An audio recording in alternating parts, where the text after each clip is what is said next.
Laissez-moi vous raconter une histoire incroyable. C'est celle de Ronald Read, un homme humble, qui a travaillé en tant que concierge toute sa vie. À sa mort en 2014, on a découvert qu'il avait accumulé une fortune de 8 millions de dollars. Oui, vous avez bien entendu, 8 millions de dollars. Et le plus surprenant, c'est qu'il n'a ni gagné à la loterie, ni hérité de cette somme. Ronald a simplement épargné tout au long de sa vie, laissant l'effet cumulé de ses économies agir en sa faveur. Cette histoire vraie démontre une vérité puissante. Votre comportement financier est souvent plus important que votre niveau d'intelligence. Peu importe votre éducation ou votre profession, vous pouvez réussir financièrement en adoptant des habitudes saines et en prenant des décisions judicieuses avec votre argent. Morgan Housel, dans son livre La psychologie de l'argent, souligne que la réussite financière n'est pas une science exacte, mais plutôt une compétence non technique. Ce qui compte vraiment, ce sont vos comportements, vos habitudes d'épargne, d'investissement et de prise de décision. Peu importe votre background, vous pouvez devenir riche en adoptant un comportement sain. Consacrez les 10 à 15 prochaines minutes à cette vidéo, et vous pourriez exceller dans les compétences non techniques de l'investissement. Voici les 7 principaux points à retenir de l'ouvrage La psychologie de l'argent, de Morgan Housel. Leçon 1, payez le prix. Prenons l'exemple d'une maison que vous convoitez. Cette maison est exactement ce dont vous avez toujours rêvé. Elle a la bonne taille, est dans le bon quartier, juste près de l'école de vos enfants, et offre une vue magnifique. Vous pouvez déjà vous imaginer en train de vivre votre vie là-bas, d'élever votre progéniture, de vieillir paisiblement. Mais voilà, cette maison a un prix. Et il est élevé. Alors, vous avez maintenant un choix à faire. Soit vous économisez et investissez pendant de nombreuses années pour acheter cette maison, soit vous cherchez une alternative plus abordable. Dans la plupart des cas, vous choisirez probablement la première option. Vous élaborerez un plan, déterminerez combien vous devez économiser chaque mois, et vous vous y tiendrez. C'est parce que vous comprenez que pour obtenir quelque chose de valeur, il faut être prêt à payer le prix. La même logique s'applique à la gestion de votre argent. Comme le souligne Morgan Housel dans La psychologie de l'argent, chaque décision financière que vous prenez a un coût. Et être conscient de ce coût est essentiel pour prendre de bonnes décisions financières. Par exemple, si vous investissez une partie importante de vos économies dans une action comme Tesla, en espérant de gros rendements, vous devez être prêt à accepter la volatilité qui en découle. Les rendements pourraient être impressionnants, mais l'action pourrait aussi chuter de manière significative. C'est le prix à payer pour la possibilité de gains élevés. Et supposons que vous ayez acheté l'action Tesla il y a 10 ans. Vous auriez vu votre investissement croître de manière exponentielle, faisant de vous une personne extrêmement riche aujourd'hui. Mais auriez-vous pu payer le prix en termes de stress et d'anxiété, lorsque l'action a connu des fluctuations importantes ? Auriez-vous pu résister à la tentation de vendre, lorsque l'action a chuté de manière significative ? Ces scénarios soulignent l'idée qu'il n'y a pas de gain sans douleur. Que vous cherchiez à acheter la maison de vos rêves, ou à faire un investissement rentable, vous devez être prêt à payer le prix. C'est pourquoi, il est important de toujours réfléchir aux coûts associés à vos décisions financières. Cela ne signifie pas que vous devriez toujours choisir l'option la moins chère, ou la moins risquée. Mais cela signifie que vous devez être conscient de ce que vous donnez en échange de ce que vous obtenez, et être sûr que c'est un prix que vous êtes prêt à payer. Leçon 2, comprendre la peur de la perte. Il est fascinant de constater que nous pouvons avoir 100 000 € en banque, et nous sentir confortables, jusqu'à ce que nous subissions une perte sur un investissement de 10 000 €, et que nous nous sentions tristes pour le reste de l'année. La finance, comme la vie, comporte des hauts et des bas. La crainte de perdre ce que nous avons déjà acquis, peut souvent nous obscurcir la vue, et nous empêcher d'atteindre des sommets encore plus élevés. Prenons une situation typique. Pour être considéré comme un investisseur averti en France, il faut avoir un portefeuille d'à peu près 500 000 €. C'est ce qu'a une cadre supérieure, que nous appellerons Claudine.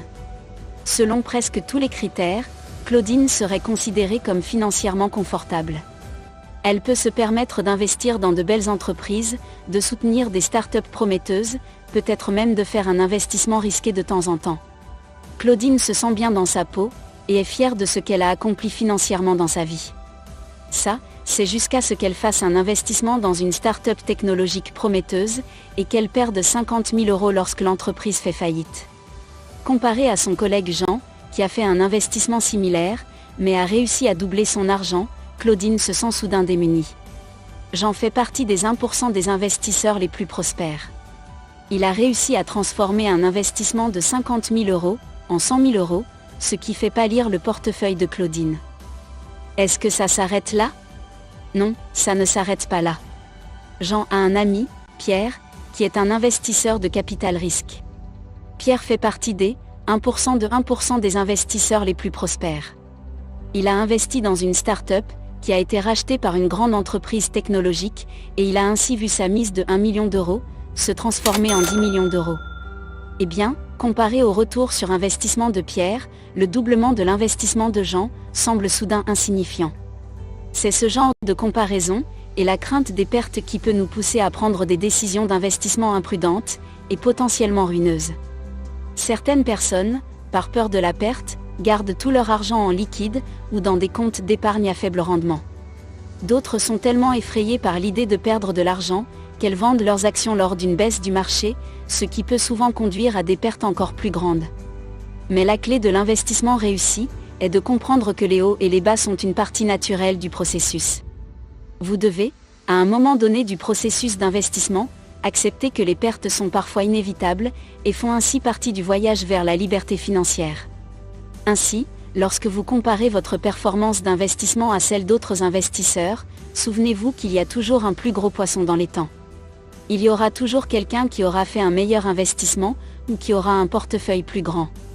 Cela ne doit pas vous dissuader de poursuivre vos propres objectifs d'investissement. Vous devez définir vos propres critères de réussite et de confort financier, et ne pas vous laisser influencer par les réussites apparentes des autres.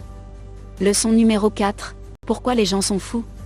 À première vue, on pourrait penser que certaines personnes font des choix financiers absurdes.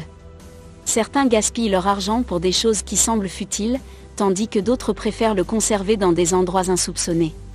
Cependant, il faut se rappeler que chacun d'entre nous a des antécédents et des expériences de vie uniques, qui façonnent nos perspectives et nos valeurs. Ce qui peut sembler insensé à vos yeux peut avoir un sens parfait pour quelqu'un d'autre. Dans le livre La psychologie de l'argent, l'auteur utilise l'exemple des tickets de loterie. Ainsi, les ménages les plus modestes aux États-Unis dépensent en moyenne plus de 350 € par an en tickets de loterie. C'est presque 3 fois plus que la moyenne des ménages plus aisés. À cela s'ajoute le fait que beaucoup d'Américains ont du mal à rassembler 350 € en cas de besoin urgent. Les mêmes personnes qui peinent à trouver cette somme, la dépensent-elles en tickets de loterie?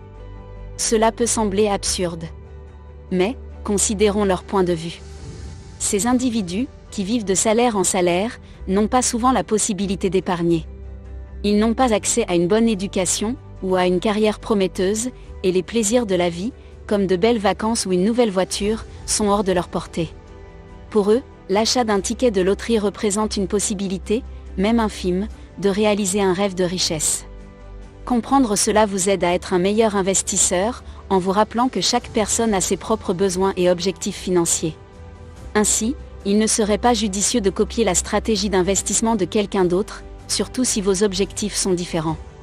Par exemple, une personne qui aspire à augmenter sa richesse, aura un profil de risque différent de celui d'un milliardaire, qui cherche principalement à conserver sa richesse.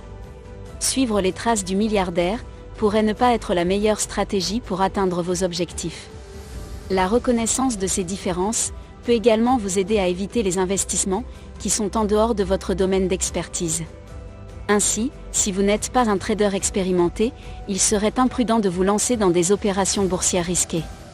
Comprendre que différentes personnes ont des perspectives différentes sur le monde peut vous aider à naviguer plus efficacement dans le paysage financier et à choisir la voie qui correspond le mieux à vos propres objectifs et valeurs. Leçon 5. L'illusion de l'argent. Quel est le lien entre une augmentation de salaire, une hausse des prix et votre sentiment de bien-être financier? Il s'agit de l'illusion de l'argent, une tromperie psychologique que nous subissons tous à un moment ou à un autre. L'illusion de l'argent se produit lorsque nous pensons à l'argent en termes nominaux plutôt qu'en termes réels. Par exemple, nous pourrions nous réjouir d'une augmentation de salaire de 5%, même si l'inflation de 5% signifie que notre pouvoir d'achat est resté le même. Considérons Paul, un travailleur acharné qui a récemment obtenu une augmentation de salaire de 5%. Paul est ravi, il se sent reconnu et il envisage déjà comment il va dépenser cet argent supplémentaire. Cependant, dans le même temps, le taux d'inflation a également augmenté de 5%. Paul croit qu'il est plus riche, mais est-ce vraiment le cas? En réalité, le pouvoir d'achat de Paul n'a pas changé. Il peut acheter exactement la même quantité de biens et de services qu'avant, car les prix ont augmenté de manière équivalente à son augmentation de salaire. Cette augmentation de salaire qui semblait si prometteuse, n'est en réalité qu'une illusion. La situation de Paul n'est pas un cas isolé. Nous sommes tous victimes de l'illusion monétaire, à un moment ou à un autre. Nous avons tendance à penser à l'argent en termes nominaux, en se concentrant sur le montant de l'argent que nous avons, plutôt que sur ce que cet argent peut réellement acheter. Cette illusion peut également affecter nos décisions d'investissement. Supposons que vous ayez investi 1000 $ dans une action, et que vous ayez reçu un dividende de 50 $. Vous pourriez vous sentir bien, en pensant que vous avez fait un rendement de 5%. Cependant, si l'inflation était de 2%, votre rendement réel serait en réalité de seulement 3%. La morale de cette histoire est qu'il est important de toujours considérer l'argent en termes réels, pas seulement nominaux. Les augmentations de salaire, les rendements des investissements et les gains financiers peuvent sembler attrayants à première vue, mais si l'inflation grignote ces gains, ils peuvent ne pas valoir autant que vous le pensez. La prochaine fois que vous vous féliciterez d'un gain financier, n'oubliez pas de tenir compte de l'inflation. Parce que l'illusion monétaire peut vous faire sentir plus riche que vous ne l'êtes vraiment. Leçon 6. L'impact du stress financier. Imaginez une scène où les factures impayées s'accumulent, où chaque achat semble être un fardeau financier insurmontable, où les nuits sont remplies d'inquiétudes quant à la stabilité financière. Cette réalité, vécue par de nombreuses personnes, est le résultat du stress financier. Daniel Kahneman, un psychologue et économiste renommé, offre une perspective intéressante sur cette question. Il parle du concept de la charge cognitive, qui se réfère à la quantité de travail mental que notre cerveau doit accomplir à un moment donné. Quand le stress financier s'installe, il accapare une grande partie de cette capacité, laissant moins d'espace pour d'autres tâches cognitives. Imaginez que vous vous trouviez dans une situation financière difficile. Comment réagiriez-vous à une perte d'emploi soudaine, ou alors, à une facture médicale imprévue? Seriez-vous l'un de ceux qui paniquent, qui se précipitent pour vendre des biens précieux, ou qui s'enfoncent dans un cycle d'endettement? Ou seriez-vous capable de faire face à la tempête, d'établir un plan d'action rationnel, et de prendre des décisions réfléchies sur vos finances? Voici un fait intéressant. Une étude menée par le Centre de services financiers de l'Université de Harvard a révélé que les personnes sous stress financier ont tendance à prendre des décisions financières plus pauvres, ce qui peut aggraver leur situation et créer un cycle vicieux de stress financier. Ce que cette leçon nous enseigne est qu'il est essentiel de gérer le stress financier de manière proactive. Cela ne signifie pas seulement de faire des plans financiers solides et de suivre un budget, mais aussi de prendre soin de sa santé mentale, d'apprendre des stratégies de gestion du stress, et d'adopter une perspective à long terme. N'oubliez pas que les pressions financières sont souvent temporaires, tandis que les décisions financières peuvent avoir des conséquences à long terme. C'est pourquoi, il est essentiel d'apprendre à naviguer dans les eaux tumultueuses du stress financier, plutôt que de se laisser emporter par la tempête. Leçon 7. La séduction du pessimisme.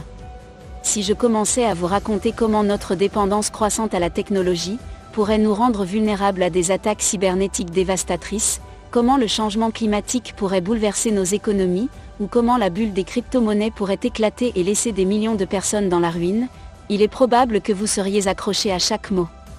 D'un autre côté, si je vous parlais de l'augmentation constante de la productivité grâce à l'automatisation, de la diminution de la pauvreté à l'échelle mondiale, ou du potentiel incroyable des technologies émergentes, comme l'intelligence artificielle, vous pourriez être intéressé, mais sans doute pas aussi captivé. Pourquoi est-ce le cas? Pourquoi le pessimisme est-il si séduisant? Le lauréat du prix Nobel Daniel Kahneman a une théorie à ce sujet. Dans son livre Thinking Fast and Slow, il parle du biais de négativité, qui est notre tendance à donner plus de poids aux mauvaises nouvelles qu'aux bonnes. C'est une stratégie d'évolution, nous avons survécu en étant plus attentifs aux dangers qu'aux opportunités. Le pessimisme a un autre avantage. Il attire plus facilement l'attention, parce que la descente est souvent plus rapide et plus dramatique que la montée. L'échec peut se produire du jour au lendemain, tandis que le succès est généralement le résultat d'un processus lent et régulier. Il est donc plus facile de construire une histoire intrigante autour d'un désastre imminent, qu'autour d'une amélioration graduelle. Cependant, malgré le charme du pessimisme, il est important de ne pas se laisser trop emporter. L'histoire a montré que l'humanité a une capacité incroyable à surmonter les défis, et à progresser. En dépit des problèmes auxquels nous sommes confrontés aujourd'hui, il y a de nombreuses raisons d'être optimiste. C'est là que les conseils en matière d'investissement entrent en jeu. Les marchés financiers sont influencés par cette même tendance. Les récessions et les crises financières captent notre attention et peuvent nous faire paniquer, tandis que les périodes de croissance constante passent souvent inaperçues. Ainsi, lors d'investissements, il est important de ne pas se laisser guider par la peur. Comme le souligne Morgan Housel dans La psychologie de l'argent, la plupart des investisseurs riches sont des personnes qui ont su garder leur sang-froid pendant les périodes de crise, et qui ont continué à investir, même lorsque le pessimisme dominait. La leçon à tirer de tout cela est de garder un esprit équilibré. Ne vous laissez pas trop influencer par le pessimisme séduisant. N'oubliez pas de considérer le tableau d'ensemble, et de reconnaître les progrès réalisés. Voilà les 7 leçons magistrales tirées du livre La psychologie de l'argent, de Morgan Housel. N'hésitez pas à cliquer sur la vidéo qui s'affiche maintenant sur votre écran, pour découvrir 17 habitudes qui distinguent les pauvres des riches. Cela pourrait vous aider dans votre poursuite vers la liberté financière.